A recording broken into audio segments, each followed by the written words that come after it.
नमस्कार। कैसे हैं आप? बोंजूर। नमस्कार। तो आपने मेरे पिछले वीडियोस देखे और आपको मेरे वीडियोस पसंद भी आया और मुझे आपके कमेंट्स बहुत अच्छे लगे। आप लोग अच्छा फ्रेंच सीख रहे हैं, इससे मुझे बहुत ही खुशी हुई। तो आज मैं आपको जो टॉपिक बताने जा रहा हूँ, एडजेक्टिव्स के बारे में बताने जा रहा हूँ। एडजेक्टिव्स जो आपको मैं अंग्रेजी में भी एक्सप्लेन करूँगा, क्योंकि आपको नियरेस्ट मीनिंग फ्रेंच के तभी अच्छी तरह आपको पता चलेगा और आप अच्छी तरह सीख सकते हैं। तो मैं आपको पहले बता दे दूँ, एडजेक्टिव्स जो है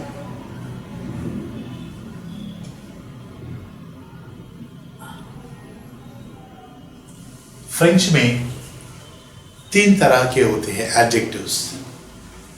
पहला हम बोलते हैं एडजेक्टिव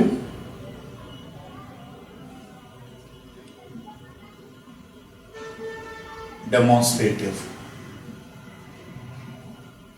और दूसरा जो है एडजेक्टिव इंटरोगेटिव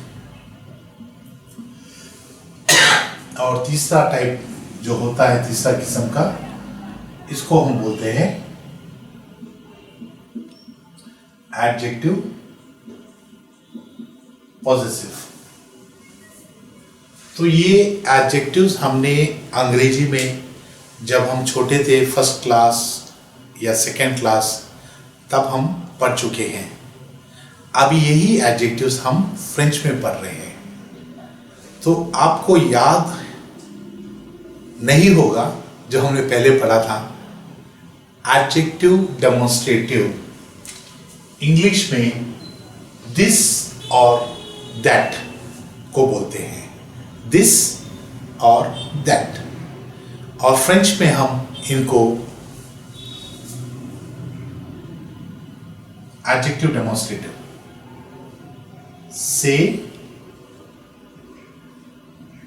सेथ, से,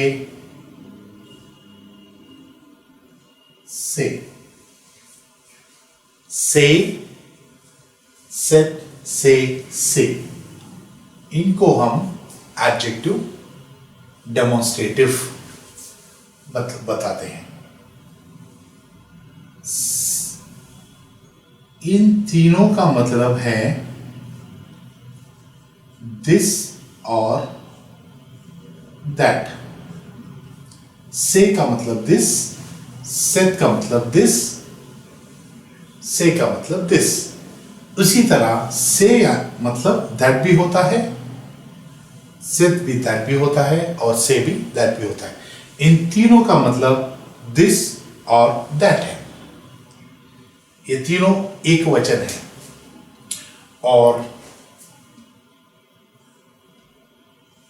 से प्लूरल,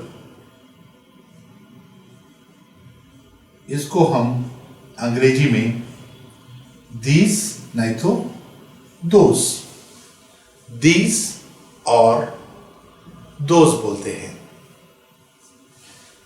यानी प्लूरल। ये जो है प्लूरल है। अभी मैं इसको आपको फर्दर डिटेल में बताता हूं कि से कहाँ यूज होता है, सेट कहाँ यूज होता है, सीईटी कहाँ यूज होता है।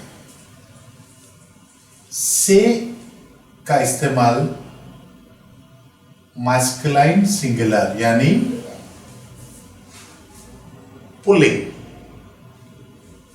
एक वचन के लिए यूज होता है। सेट फेमिनाइन सिंगुलर के लिए यूज होता है। और सीईटी होता है जब word A, E, I, O, U और एच यानी वॉवल्स, जब अक्षर वॉवल के साथ शुरू होता है तो हम ए, ई, आई, ओ, यू और एच का इस्तेमाल करते हैं।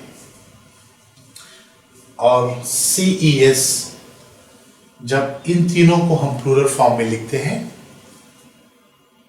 बहुवचन में लिखते हैं, तो CES का यूज होता है। तो मैं आपको एक एग्जांपल दे दूं। गार्सों, गार्सों यानी बॉय। गार्सों का मतलब बॉय। अगर आपको बोलना है दिस बॉय, तो आप देखिए मैस्कुलाइन सिंगुलर कौन सा है, तो आपको आएगा कि सी। तो आप यूज करेंगे से गार्सों, मतलब इसका मतलब है दिस बॉय। और इसी को जब आपको बहुवचन में प्रयोग करना है, आपको बोलना है दीज बॉयज या दोज बॉयज, तब आप यूज करेंगे से गार्सों। दीज और दोज का यूसेज CES के साथ होता है।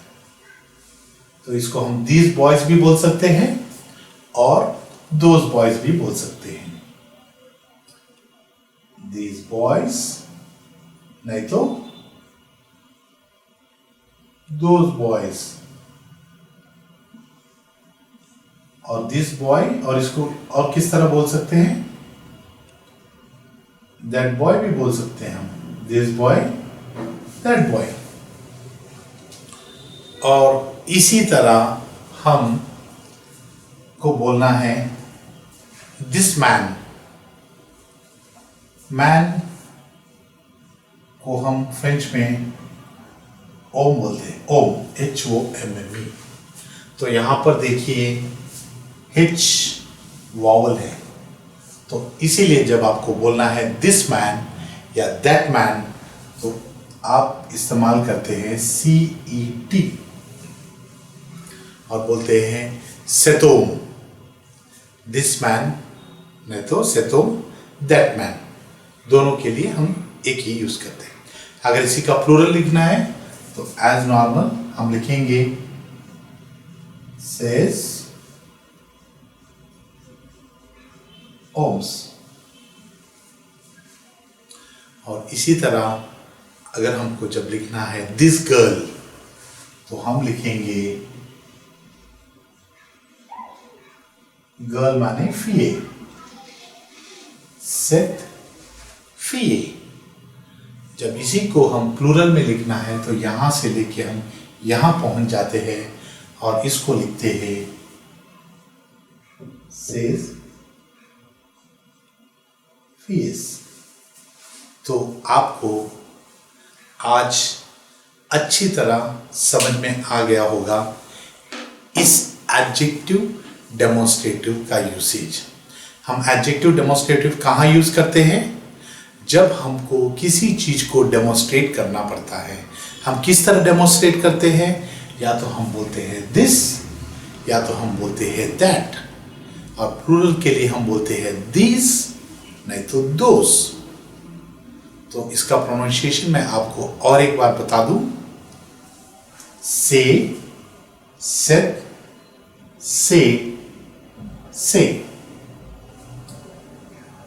से गार्सों, दिस बॉय नहीं तो दैट बॉय, से गार्सों, दीज बॉयज नहीं तो those boys, set fee, this girl, says fees, those girls, set home, this man, says home, this man. तो इस तरह एडजेक्टिव डेमोन्स्ट्रेटिव का यूसेज होता है, हम लोग इसको इस्तेमाल करते हैं। और ध्यान दीजिए, आपको फ्रेंच हिंदी के साथ सीखना बहुत ही आसान है, क्योंकि आपको डायरेक्ट प्रोनाउंसिएशन के साथ हम एक वीडियो दे रहे हैं। तो मैं आपसे निवेदन करता हूं, अगर आपको मेरा चैनल पसंद आया तो आप लाइक क्लिक दीजिए, अपने दोस्तों के साथ मेरा वीडियो को शेयर कीजिए, और कुछ कमेंट लिखना है तो आप कमेंट कीजिए ताकि मैं अपने फर्दर वीडियोस में आपके कमेंट के हिसाब से मैं चल सकूं और आपको जो चाहिए मैं वो क्लासेस दे सकूं। और साथ में आप सब्सक्राइब करना ना भूलिए, क्योंकि जब आप सब्सक्राइब करेंगे तो हम आपको हमारे मटेरियल भी साथ में देंगे जो आपको बिल्कुल फ्री में मिलेगा। और आप उस मटेरियल को घर पे लगाकर अपने बच्चों के साथ प्रैक्टिस करा सकते हैं ताकि बच्चे और अच्छा फ्रेंच सीखें। तो इसके साथ आज का क्लास समाप्त करते हैं। धन्यवाद। आपका फ्रेंच रमेश।